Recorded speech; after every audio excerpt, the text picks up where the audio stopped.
പാലക്കാട് ചിറ്റൂരിൽ തെരുവുനായ ആക്രമണത്തിൽ 12 പേർക്ക് പരിക്ക്. ചിറ്റൂർ അമ്പാട്ടുപാളയത്താണ് ആക്രമണം നടന്നത്.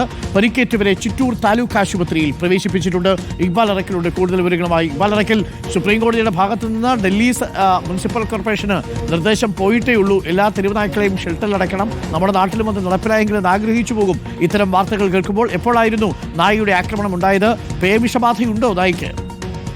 അരുൺകുമാർ, പാലക്കാട് ജില്ലയുടെ വിവിധ ഭാഗങ്ങളിൽ തെരുവുനായ ശല്യം രൂക്ഷമാണ്. പക്ഷേ ഇന്ന് വൈകിട്ട് 6 മണിയോടുകൂടിയാണ് ഈ ചിറ്റൂർ അമ്പാട്ടുപാളയത്ത് വെച്ച് 12 പേർക്ക് തെരുവുനായയുടെ കടിയേൽക്കുന്ന സാഹചര്യം ഉണ്ടായത്.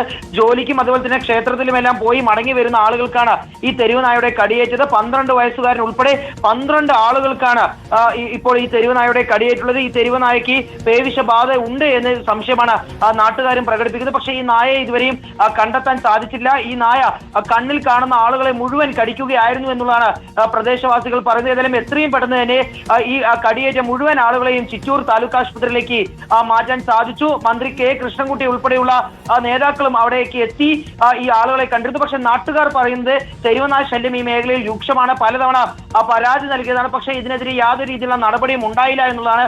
ഏതായാലും വൈകിട്ട് 6 മണിയോടുകൂടിയാണ് ചിറ്റൂർ അമ്പാട്ടുപാളയത്ത് വെച്ച് ഇത്തരത്തിൽ പ്രദേശവാസികളായ 12 ആളുകൾക്ക് തെരുവുനായയുടെ കടിയേൽക്കുന്ന സാഹചര്യമുണ്ടായത്. ഇതിൽ പല ആളുകളുടെയും പരിക്ക് സാരമുള്ളതായിരുന്നു. ഏതായാലും എല്ലാവരെയും ഇപ്പോൾ ചിറ്റൂർ താലൂക്ക് ആശുപത്രിയിലേക്ക് എത്തിച്ച് ചികിത്സ നൽകിക്കൊണ്ടിരിക്കുകയാണ് അരുൺകുമാർ. ഓക്കെ.